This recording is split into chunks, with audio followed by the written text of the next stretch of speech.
नई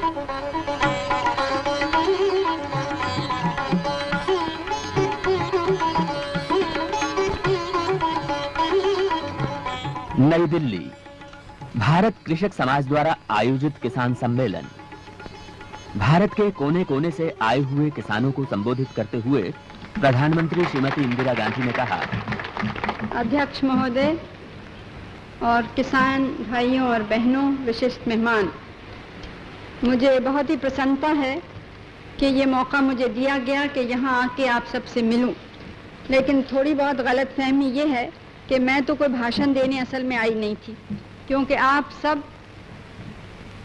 किसानों की समस्याएं बहुत अच्छी तरह जानते हैं।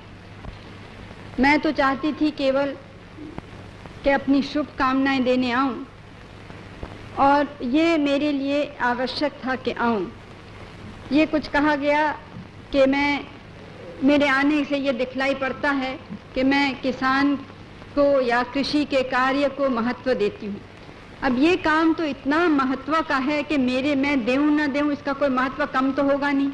सारा देश इस पर निर्भर है, सारा देश उसी से जीता है, उसी से प्रगति करता है। और हमारे देश में अभी भी अधिकांश जनता तो देहात में रहती है, अधिकांश जनता भूमि पर के कार्य पर, उत्पादन पर निर्भर है।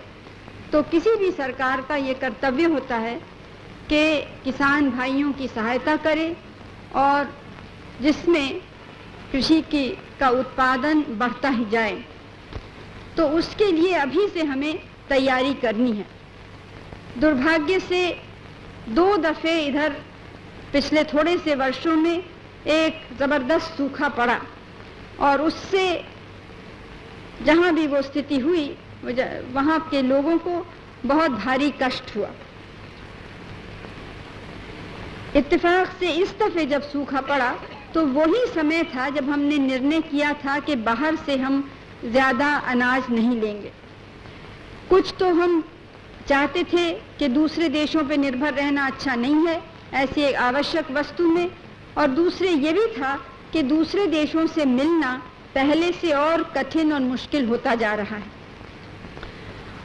बहुत से विलायती अखबारों ने ये कहा कि 71 में यहाँ पे बड़ा भारी अकाल पड़ेगा भारत में, लेकिन वो एक साल था जब बहुत अच्छी पैदावार हुई और इतना हम जमा करके रख सके कि बाद में जब कठिनाई का समय आया तो वो बचा हुआ अनाज हमारे लिए काम आया।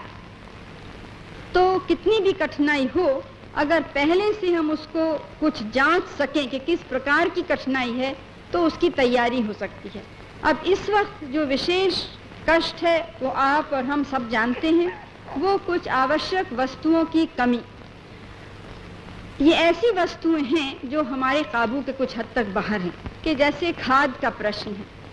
अब खाद की वैसे भी कुछ कमी सारी दुनिया में थी, और इस समय जो पेट्रोल और तेल की कमी भी हुई, कमी तो नहीं हुई लेकिन उपलब्धि कम हुई और कीमतें भी इतनी जोरों से बढ़ी, तो उसका प्रभाव खाद के पर पड़ा और भी किसान की जो ज़रूरत की चीज़ें हैं, जैसे कि डीजल ट्रैक्टर के लिए या पंप के लिए जो चाहिए होता है। अब ये पूरी तौर से हमारे हाथ में ये है नहीं।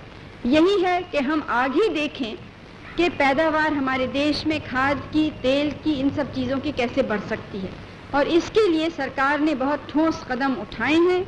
और पूरा हमारा प्रयास है कि जो भी हमारे धरती के भीतर है किस प्रकार से उसको खोज निकालें, उसको ढूंढें और अपनी जनता को तक उसको पहुंचा सकें। ये भी ढूंढ है कि ये जो शक्तियां हैं, चाहे कोयले की हो चाहे तेल की हो, ये सीमित वस्तु हैं। तो बहुत से नए खोज शक्ति के आ रहे हैं, क्योंकि ये भी प्रकृति की शक्तियों को मनुष्य जाति ने काबू में करा, उससे वो हम अपना काम सरल करते हैं और अपने काम में उसका उपयोग करते हैं। हमारी कोशिश है कि सूर्य की शक्ति, हवा की शक्ति, इन सब चीज़ों का भी उपयोग हो, और हमारे जो वैज्ञानिक हैं भारत के इधर उधर लेबोरेटरीज में काम कर रहे हैं, वो इस काम में लगे हुए हैं। लेकिन इसमें समय लगेगा। हमको देखना है कि जब तक इसमें कुछ प्रगति हो तब तक हम कैसे दूसरों चीज़ों का उपयोग करें। ये भारत में इसमें हमारी कुछ कमी रही है। एक रास्ता हम पकड़ते हैं और अक्सर ये सोचते नहीं हैं कि भाई ये रास्ता बंद हो जाए तो किसी दूसरे रास्ते से हम उसी ध्येय तक पहुंच सकते हैं कि नहीं। उत्पादन तो बढ़ाना ही है किसी न किसी तरह से।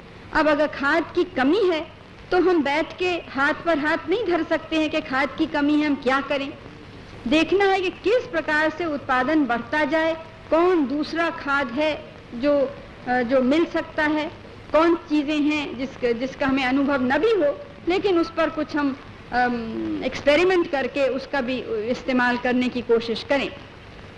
तो इस प्रकार से कठिनाई का समय तो है, लेकिन आपको मालूम है कि चाहे व्यक्ति हो, चाहे परिवार हो, चाहे देश हो, कठिनाई के समय ही वो एक तरह से अपनी शक्ति बढ़ा सकता है। कठिनाई से ऊपर होने में स्वयं भी और मजबूत होता है। तो हमें हर कठिनाई को इसी दृष्टिकोण से देखना है कि हम उससे दबे नहीं, उससे कमजोर नहीं हो, लेकिन उससे और ताकत लेके और हम ऊपर उठ सकें, आगे बढ़ा सकें। जैसे मैंने कहा कि कृषि का कार्य तो ऐसा है कि जो नहीं भी किसान है उसके लिए बहुत ही महत्वपूर्ण है, उसको इसमें रुचि लेनी है और देखना है कि कैसे मदद करें। क्योंकि हर चीज़ के बिना मनुष्य जाति रह सकते हैं लेकिन खाने के अनाज के बिना नहीं रह सकते। तो वो देश की मजबूती की बुनियाद है। चाहे हमारी सेना मजबूत करनी हो, उसको काफ़ी खाने को मिलेगा नहीं तो कितने भी हथियार हों वो मजबूत नहीं हो सकती। अगर लोग कहते हैं कि बड़े बड़े कारखाने नहीं बने तो फिर हम खाद भी नहीं दे सकते हैं, फिर हम ट्रैक्टर भी नहीं दे सकते हैं, फिर और भी जो कृषि के जो काम की वस्तु हैं वो हम उन तक नहीं पहुंचा सकते हैं। तो हमारी जो योजना है, हमारा जो नक्शा है भारत का, उसमें ये सब चीज़ें एक दूसरे से बहुत ही पास की, निकट की संबंध रखती हैं।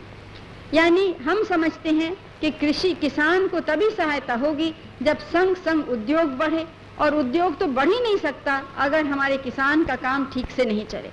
तो दोनों को संग संग बढ़ाना है और यही हमारी कोशिश है।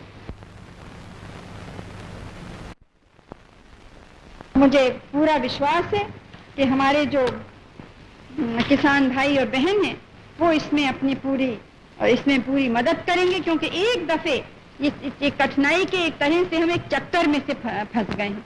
कमी होती है और कमी का ऐलान होता है, लोग समझते हैं कि कम है तो और खरीदते हैं तो और उससे कमी हो जाती है, फिर वो बात चलती है। उसमें से हमें एक दफे निकलना है। एक दफे निकल जाएं तो मुझे तो पूरा विश्वास है कि इतनी कोई कमी नहीं है और हम इस स्थिति को संभाल सकेंगे। लेकिन आपकी मदद बिना न तो ये स्थिति संभल सकती है, न देश ही संभल सकता है, न देश में कोई प्रगति हो सकती है। तो देश में हर एक वर्ग का अपना अपना महत्व होता है, लेकिन हमारे किसान भाई का जो महत्व है उसकी जगह तो बिल्कुल कोई नहीं ले सकता है, और किसी दिशा में हम आगे नहीं बढ़ सकते अगर उनका काम आगे नहीं बढ़े।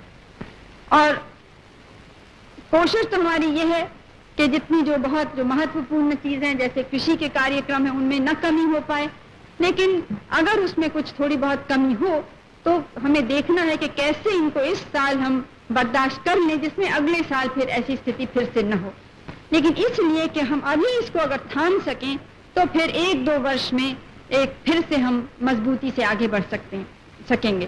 तो मुझे खुशी है कि ये सम्मेलन दिल्ली बुलाया गया और मेरी आशा है कि इससे यहाँ के किसानों को भी का उत्साह बढ़ेगा और प्रोत्साहन मिलेगा, और हम सब अलग अलग विभिन्न भाषाएं बोलते हैं, अलग अलग जगह रहते हैं, लेकिन बहुत मजबूत एकता का सूत हमको संग बांधे है। तो एक दूसरे की कठिनाई को समझ के, एक दूसरे की मदद करके हमको सबको अपने कार्यक्रम बनाने हैं। और मुझे तो पूरा विश्वास है कि भारत के हम जब देहात में एक परिवर्तन ला सकेंगे तभी हम कह सकेंगे कि भारत में जैसी नई समाज हमें बनानी थी उस दिशा में हम आगे बढ़े हैं। हमको ये भी देखना है कि आपके बच्चे जब पढ़ लिखते हैं तो कोशिश हो कि वो देहात में रहें, देहात के सुधार में अपनी योग्यता को लगाएं, क्योंकि अक्सर लोग चाहते हैं कि जहां पढ़ाई की वहां पे शहर में कुछ नौकरी लें। तो कुछ सुविधाएं तो शहर में मिलती हैं, लेकिन जितने ज्यादा लोग शहर आते हैं, चाहे पढ़े लिखे हो चाहे अनपढ़, उतना ही शहर का बोझ बढ़ता है और वो बोझ पर फिर किसान पर भी उसका बोझ पड़ता है, यानी खर्चा शहर पे ज्यादा होता है, दूसरी चीजें करनी हो तो बहुत सी चीजें हमें संग सोचनी है। पहले लोग कहते थे कि हमारे किसान भाई इतने पुराने ख्यालात के हैं कि नए तरीकों को अपनाएंगे नहीं, लेकिन जैसे ही उन्होंने देखा कि नए तरीकों से कितना अंतर पड़ता है उपज पर, तो उन्होंने उनको तेजी से अपनाया और मेहनत भी ज्यादा की, परिश्रम किया और अपना उत्पादन बहुत बढ़ाया। संग संग आपको मालूम है कि हम संख्या भी बढ़ती गई है और लोगों की मांगें भी बढ़ती गई हैं, क्योंकि केवल ये काफी नहीं है कि आज अनाज पैदा हो, उतना ही जरूरी है कि उसका वितरण ठीक से हो और वो दुकानों में ठीक से पहुंचे और सब जगह पहुंचे। जो अनाज के दाम होते हैं उसका असर सब वस्तु पे पड़ता है, सब वस्तु की कीमत पे, और अगर सब वस्तुओं की कीमत बढ़ती है तो उसका बोझ फिर किसान पर भी पड़ता है। लेकिन हमारी कोशिश रही है कि किसान भाइयों को तकलीफ न हो। कभी अगर हमसे गलती हुई है तो हमने कोशिश की है कि उस गलती को हम सुधारें। जो भी पैदा अनाज हुआ है वो बाजार में पहुंचे और उचित दाम पर पहुंचे। मुझे मालूम है कि भारत के किसानों की ये योग्यता है, ये शक्ति है कि मिलके इन सब कठिनाइयों का सामना करके और हम एक नए भारत बनाने में सफलता प्राप्त कर सकेंगे। तो आप सबको मैं अपनी शुभकामनाएं देती हूँ। जय हिंद।